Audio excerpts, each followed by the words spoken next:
Nanti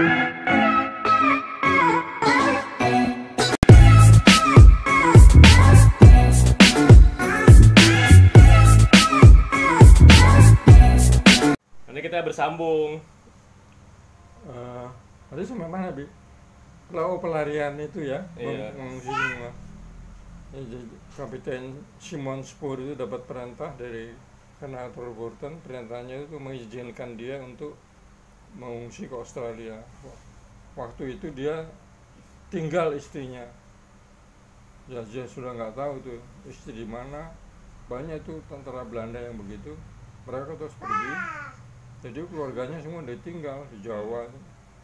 Karena pusatnya dulu Belanda, komando ininya di sekitar Bandung kan, di Bandung.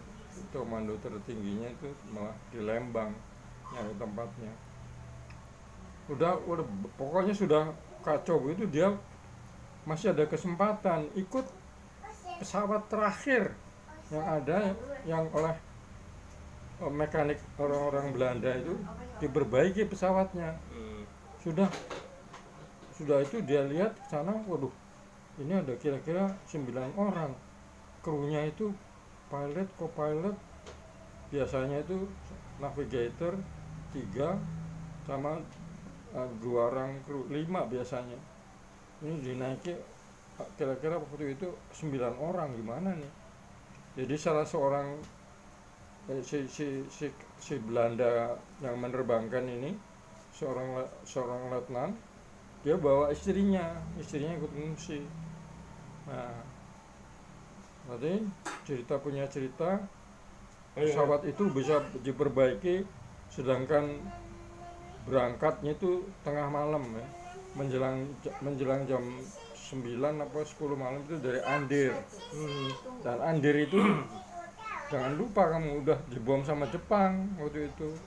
Jadi dia landasan itu ada bolong-bolong ya, lubang. Tapi pesawat Glenn Martin ini masih bisa, dia pesawat bermesin 2 ya, twin engine.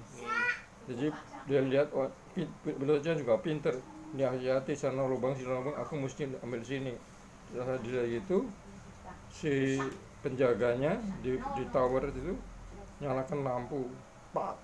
Begitu nyala lampu, ini pesawat diterbangkan dengan penumpang 9 orang. Waduh, waktu dia take off itu kan dia twin engine, berat juga,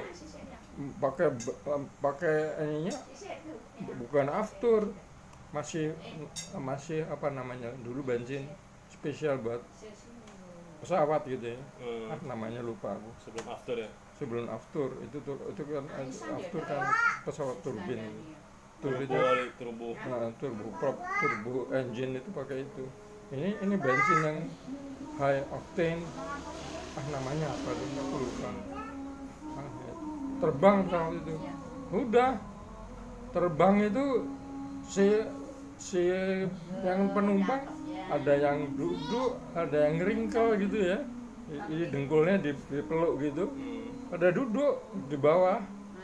Jadi cuman yang di kursi itu pilot sama kapten pilotnya sama seorang navigator yang di mejanya itu. Lihat, mereka terbang itu, ternyata pada pagi harinya tuh waktu Australia itu dari Bandung ke Australia dengan pesawat waktu itu kurang lebih 9 jam. Jadi dia udah nyampe, waduh lega, turun di landing di pangkalan, terus ditambah ininya, bahan bakar ya, BB-nya tambah, terbang lagi, terus hampir mendekati, aku lupa namanya, pangkalan, tapi ke pangkalannya Australia. Dan juga selamat lah si anu ini, 9 orang ini semua. Terus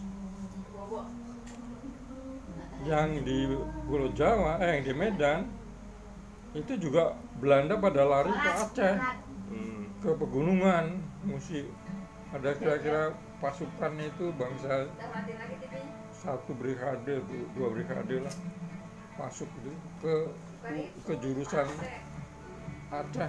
Sekarang ada waktu itu aku dengar dari apa yang tahu ya, dari ini larinya mereka bersembunyi di sekitar pegunungan itu dekat Takengon. Dingin itu di sana, dekat Takengon itu ada pegunungan.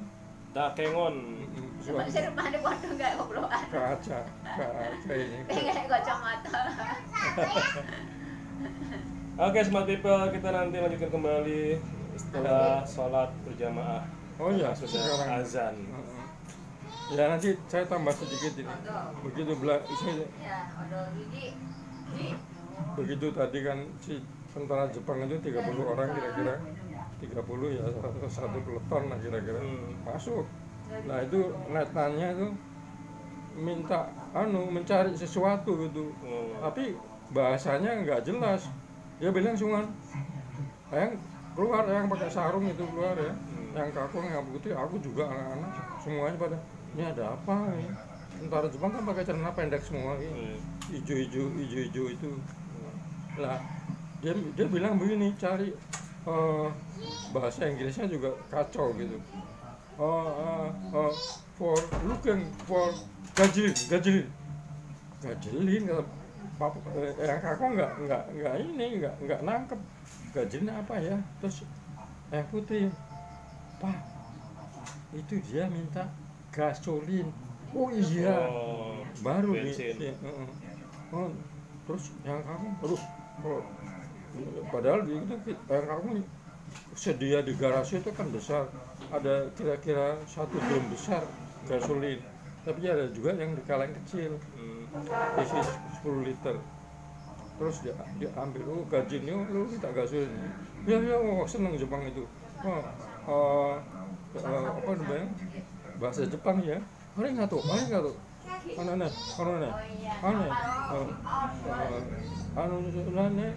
Dokter. Oh ya, saya dokter di sini. Oh ya. Dia bilang gitu. Arigato. Kasih gasolin 10 liter. Buat ngisi mobil komandannya. Komandan.